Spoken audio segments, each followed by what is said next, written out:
This is part 2 of the video of lesson 3 of chapter 10. It starts off asking you to graph r equals 2 plus 2 cosine theta, which we did in the first unit, and it comes out looking like this cardioid. It's important to know that the domain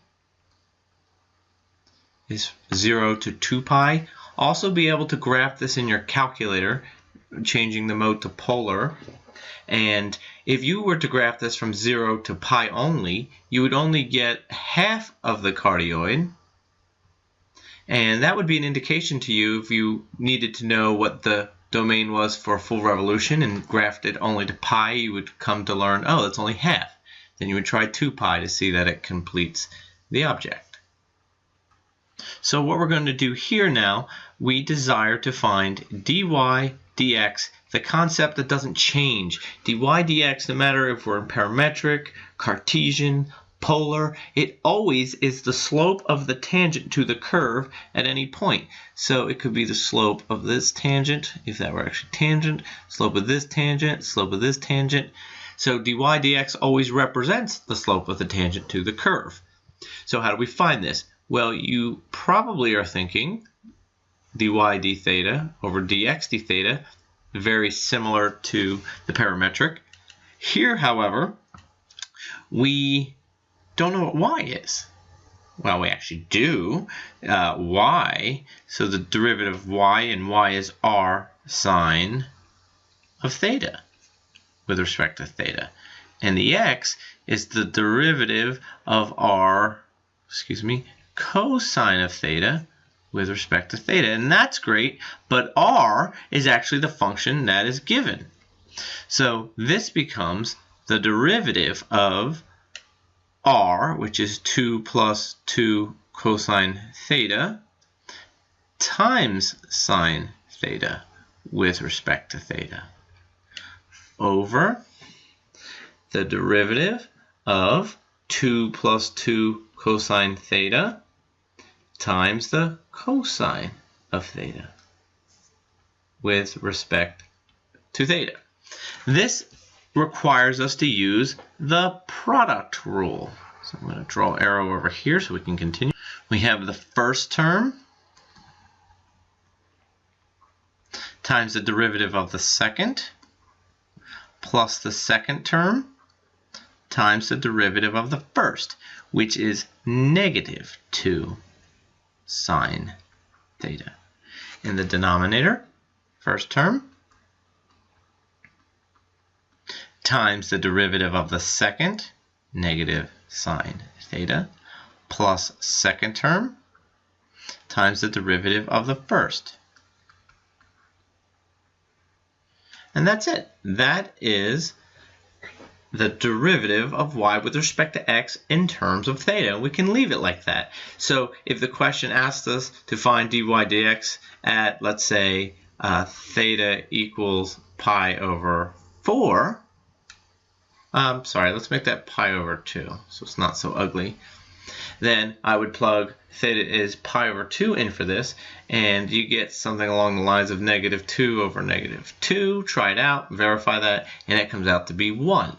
So that tells me when theta is pi over 2, the slope of the tangent is 1. And that looks true here. As bad as that hard is, and as hard it is to draw a tangent on this computer, you see that that slope does in fact look like 1. Now we have to find the area inside. This will be 4C. We have to find the area inside it. So this is developed.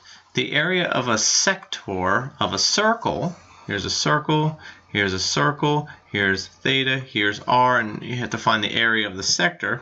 Well, it's pretty easy to verify that the area of a sector is 1/2 the radius squared times theta. So now we're going to sum up sectors. That's the way this works. So picture if we had a circle sector here, and then a circle sector here, and we had a whole bunch of circle sectors added together, then those circle sectors would approximate the area. So we can say that the area is approximately the sum of 1/2 r squared change in theta. So the area actually equals then an infinite sum from, we say theta equals alpha to theta equals beta, 1/2 r squared d theta. So that's the formula we're going to use to find the area inside a polar curve. And also you can see how important it is to know what the domain is to give one complete revolution. So specifically here, the area is the integral from 0 to 2 pi, going around like this, going around in that fashion from the pole to the curve, going out a distance of r. This is going to be 1/2 r, which is 2 plus 2 cosine of theta squared d theta. Please calculate that, evaluate that on the calculator so you get used to doing it. Okay, in this portion, we're going to look at area between curves or some combination of shaded areas. This is a very crude picture. In your notes, you should have 3 really nice drawn graphs that actually work better. So in part, I think it's, what part is it? D, for D, it asks for the area that's inside the cardioid, but outside the circle. So it's going to make this crescent moon shape over here. Now, in shading that, we want to be careful. So if I draw a line from here to here, that's going to be theta. And then if I come over here, I hit the circle first, and then I hit the heart. Same concept, hit the circle first, then the heart, circle, then the heart, circle, then the heart, circle, heart, and I shade. So I'm actually like shading, respecting these segments emanating from the pole or the origin, and then this whole thing ends at this theta here. Okay, so what is that theta? Well, we can say or set the r's equal to each other, and that means where the cosine of theta equals 1/2, and we know that that's going to occur at pi over 3, 5 pi over 3, etc., etc. Now, when we find the area, it's taking the large one minus the small one. The thing is, though, we don't want to rotate from pi over 3 to 5 pi over 3, because that's all this stuff over here. So what we want to do is take it from negative pi over 3 to positive pi over 3, and we have our 1/2. Now it's outer radius minus inner radius. So when we went out, we hit the circle first, and then outer, we hit the heart. So it's going to be 2 plus 2 cosine theta, the heart squared, minus the circle squared, d theta. R squared minus r squared. You can use symmetry and do twice the integral from 0 to pi over 3 also, with the 1/2 yada yada yada, and the 1/2s would cancel out. Last two here. The next one wants to know inside the circle but outside the heart. So let's shade that. I'm going to go from here, dot dot dot dot dot, and shade this. Next angle, dot dot dot, shade this. And that all starts with this theta. And dot dot dot dot. We hit the heart, then the circle. Empty space, heart, and then circle. Empty space, heart, circle, heart, circle. No heart, still circle. Same deal. And we go out. We always hit the heart first, then the circle. And that creates this kind of cartoon moon shape. Okay, and this all ends at the theta here. This time, in fact, we will be going from pi over 3 to 5 pi over 3 as we rotate. So this is going to be the integral from pi over 3 to 5 pi over 3, 1/2.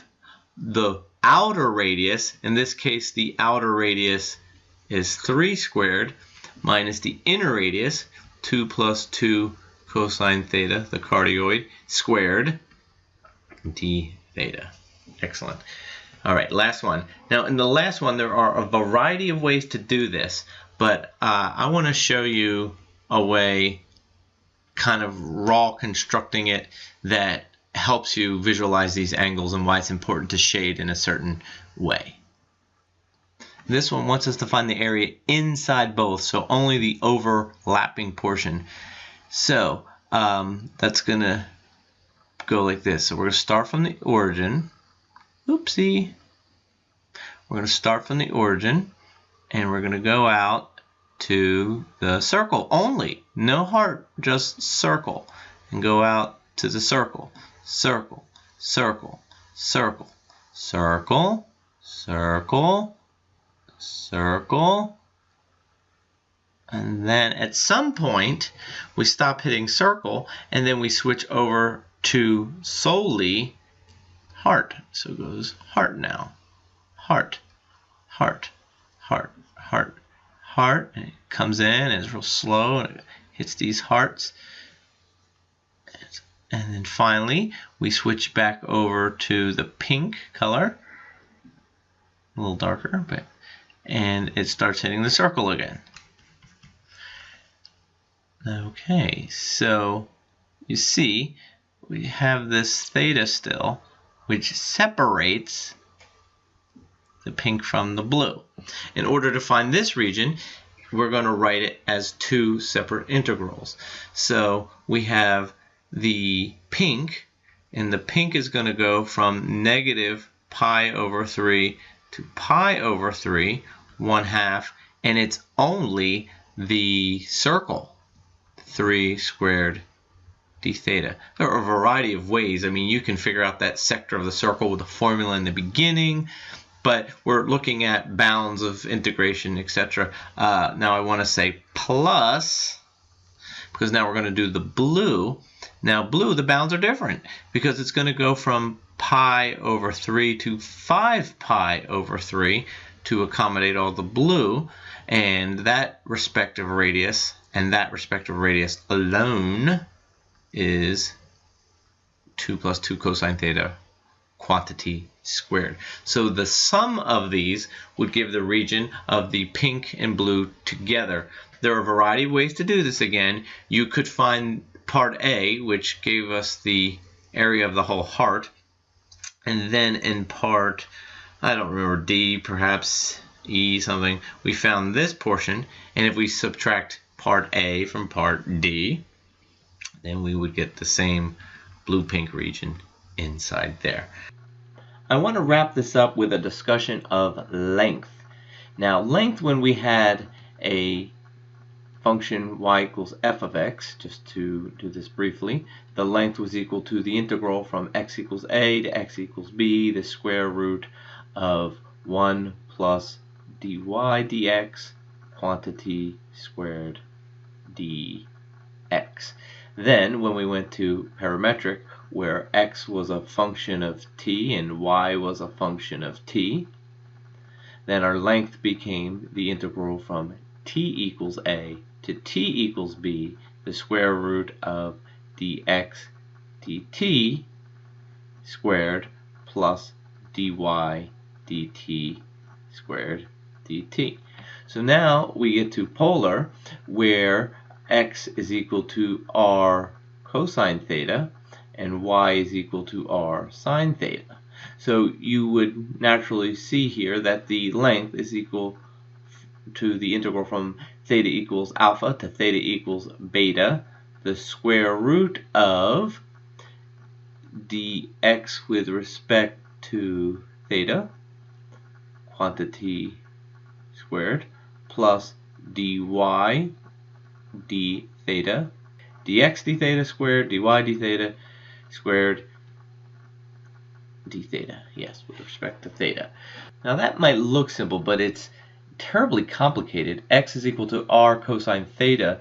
You have to take a derivative of that, like we did in the dy dx, and it's very long, and you'd have to take dx with respect to theta and square it and add it, try it. It's a nightmare.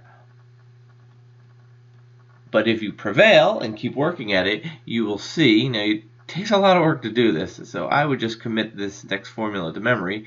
But if you're bored, go ahead and try to go from this to what I'm about to write, and it actually simplifies to be r squared plus dr d theta squared d theta. That's a much easier to manage formula, and you'll see, because we're going to have you do part G, where it wants to find the length of our cardioid, and I would like you to press pause and see if you can find that. So here we go. Here's r is 2 plus 2 cosine theta. That's our cardioid. Let's find dr with respect to theta, which is simply -2 times the sine of theta. So when entering this into your calculator, make sure you have 2 plus 2 cosine theta squared plus -2 sine theta squared. Now, of course, all that's going to come under the radical, so I'll need that and that, and of course that's in front of or behind the integral, which starts there with respect to x, and that's going to go from 0 to 2 pi. Now, if you did it right, it should come out to be 16. Pretty cool, pretty interesting actually, that the length of the cardioid is 16.